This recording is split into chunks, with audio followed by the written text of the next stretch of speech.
Assalamualaikum warahmatullahi wabarakatuh. Jumpa bersama saya Arif Wicaksono, BPP Fakultas Ilmu Sosial.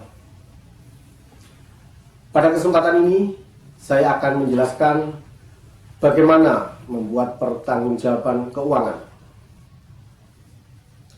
Kegiatan-kegiatan yang telah dikontrakkan, maka pelaksana kontrak berkewajiban mempertanggungjawabkan pemakaian keuangan. Kegiatan yang dikontrakkan seperti pelaksanaan penelitian, pengabdian pada masyarakat, begitu juga sebagian kegiatan ormawa. Nah, kali ini saya akan membahas bagaimana pertanggungjawaban keuangan yang sesuai dengan ketentuan. Dalam peraturan rektor tentang tata cara pertanggungjawaban keuangan, apa saja yang perlu diperhatikan? Yang pertama adalah bukti real. Yang kedua, kwitansi. Yang ketiga, data dukung. Jadi pada prinsipnya ada 3 komponen dalam pertanggungjawaban keuangan yang perlu dipersiapkan. Saya ulangi lagi, yang pertama adalah bukti real, yang kedua kwitansi, yang ketiga data dukung. Nah, bagaimana bukti real yang dibutuhkan? Jadi bukti real ini adalah apa saja bukti yang Bapak Ibu peroleh dari rekanan, dari tempat Bapak Ibu belanja. Yang penting ada identitas rekanan atau toko itu jelas. Jadi ada alamat, ada nomor telepon, ada stempel bahasanya, tidak ada coretan. Jadi tidak boleh ada coretan. Nilai nominal tertera dengan jelas dan terdapat tanggal transaksi. Jadi itu yang diperlukan dalam bukti real.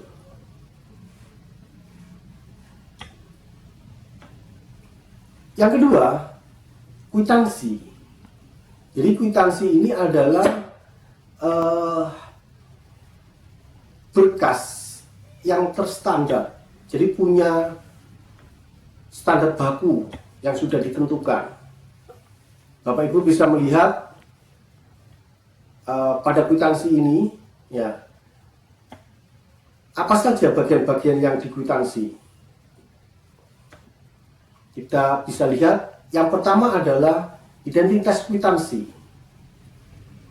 Yang kedua, nilai kwitansi. Yang ketiga, keterangan dari kwitansi tersebut. Jadi keterangan ini bisa belanja barang, bisa belanja perjalanan, bisa belanja jasa, bisa belanja pemeliharaan. Ada yang keempat yaitu catatan tambahan. Yang kelima, tanda tangan dari penerima. Atau bisa juga tanda tangan dari yang membayarkan. Ini bisa diwakili dari yang membelanjakan. Kwitansi ini juga bisa merekap dari bukti-bukti real yang sama tempat belanjanya. Jadi bisa direkap dalam satu kwitansi. Yang kedua itu tadi kwitansi. Sekarang yang ketiga adalah data dukung. Nah, data dukung inilah yang berbeda-beda sesuai dengan jenis transaksinya. Misalkan honorarium.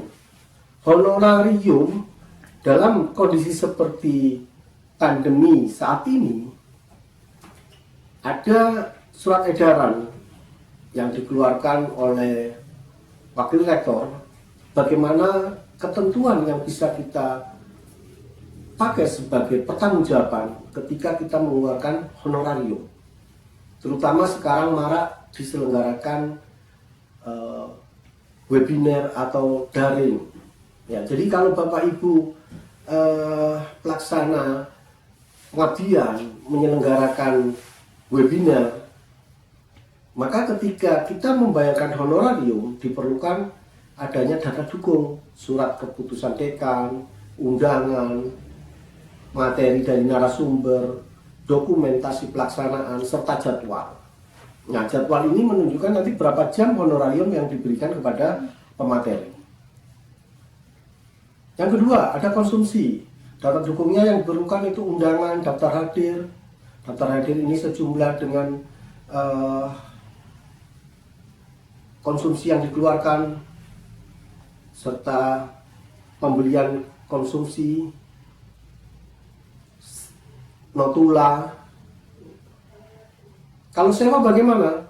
Sewa ini tidak diperlukan data dukung, jadi cukup dengan bukti real yang sudah diterima. Kalau perjalanan dinas diperlukan surat tugas, SPPD lampiran 2 ini harus disediakan, bil hotel dan tiket. Nah, nanti SPD lampiran 2, format-format kwitansi, nanti Bapak Ibu bisa download pada description di channel ini.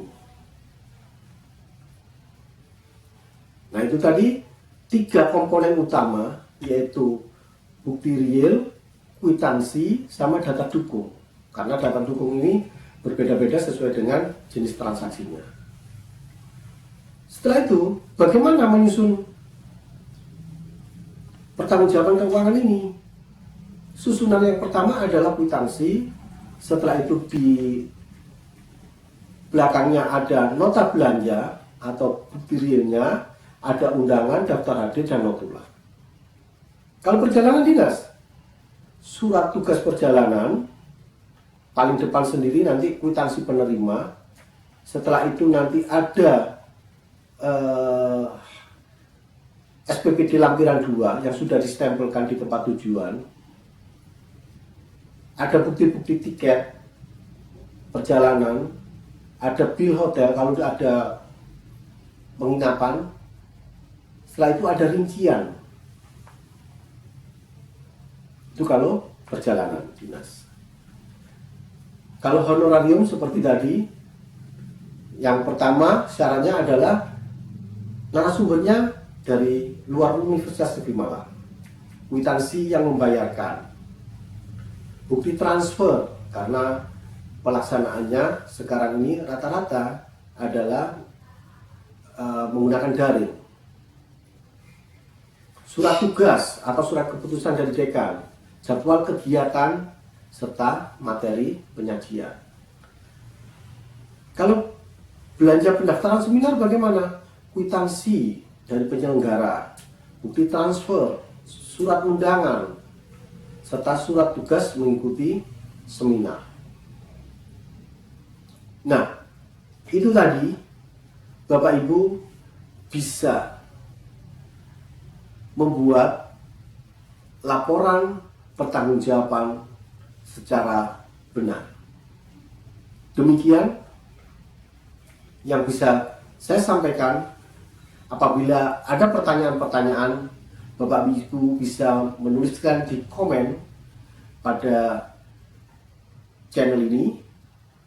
Insya Allah nanti akan saya jawab. Dari saya cukup sekian. Sampai ketemu lagi dengan topik yang berbeda. Assalamualaikum warahmatullahi wabarakatuh.